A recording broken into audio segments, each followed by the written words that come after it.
Constantly being in school since October 2022 took a toll on me. I missed home, my people, and my me time. The perfect occasion to make a decision presented itself while a class was going on.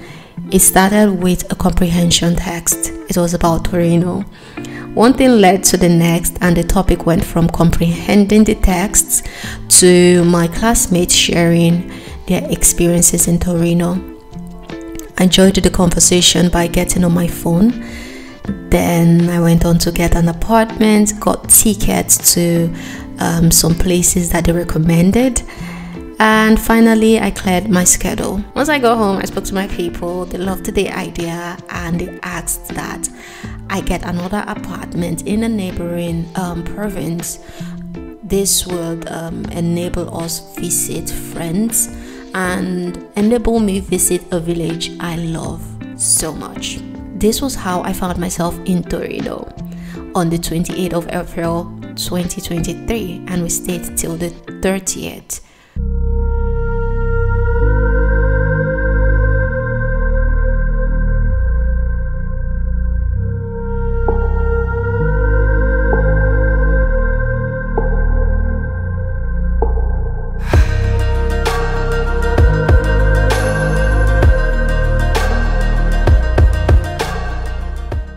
Hi people, welcome back to my channel. My name is Gloria Grassi. I am a Nigerian based in Italy.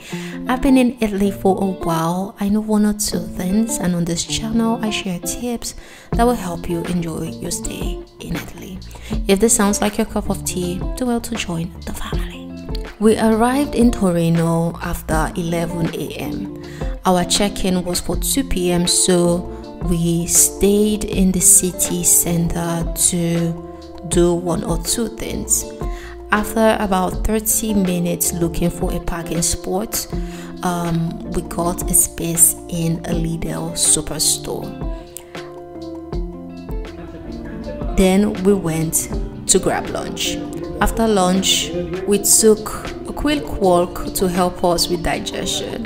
We decided to dine in an Indian restaurant, and yes, with the whole curry, cumino or cumin, coriandolo or coriander going on in the plates. You need to burn some of those things to help you digest. You know what I mean? If you know, yeah.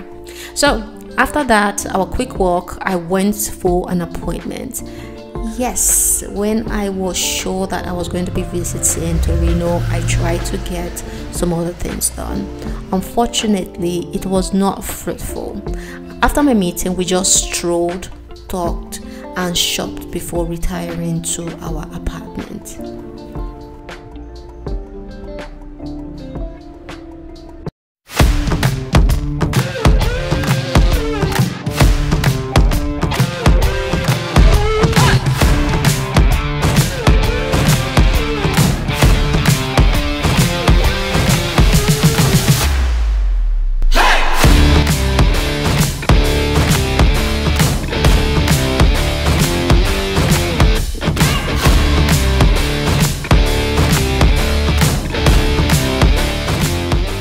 The next day, we visited the Egyptian Museum.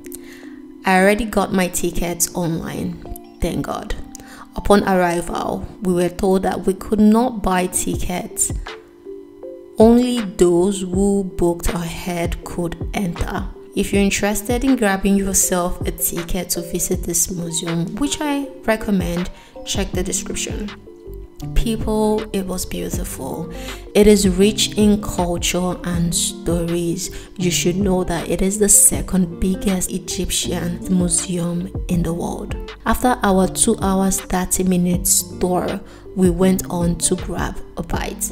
This time we dined in a Chinese restaurant, which I loved. It was so good.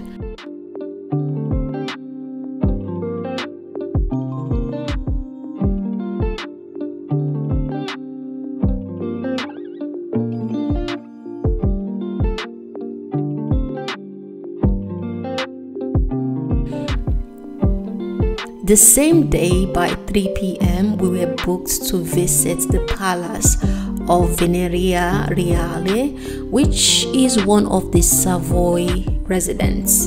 Think of it as a country home situation. It was beautiful, but for a royal palace or a home that belonged to the royals, it was not that rich. I was not mad at it. The infrastructures were there, they were giving all what they needed to give, but the things that were there, the furnitures, it was not just it for me.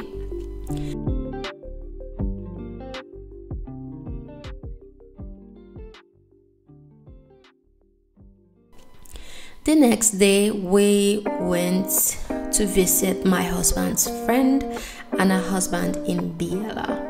Biella is a city and a commune in the northern Italian region of Piemonte, located about 80 kilometers northeast of Torino.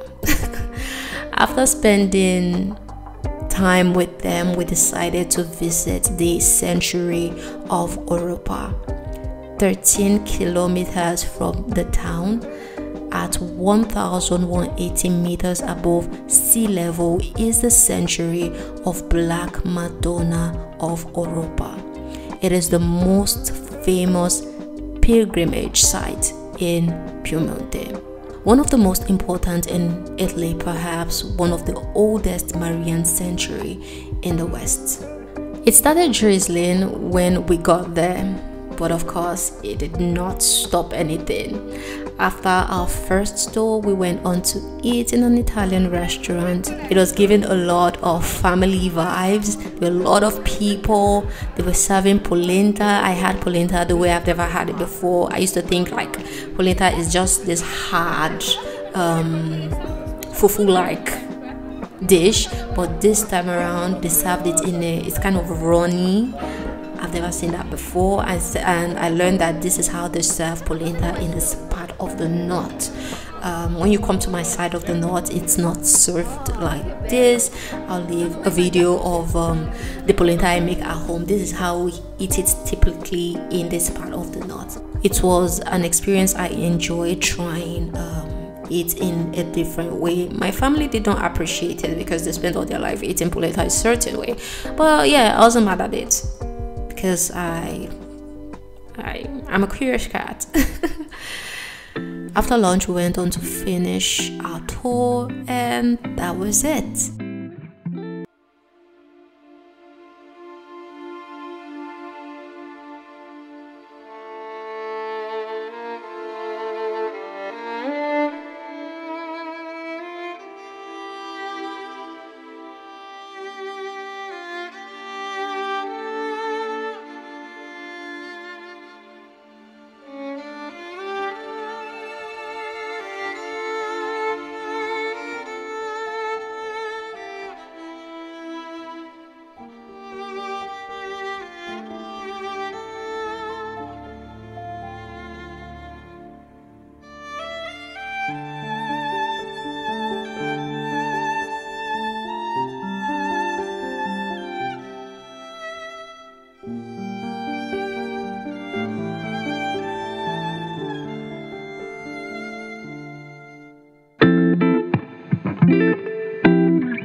If you've enjoyed this video, do also like, comment, share, subscribe when it's convenient.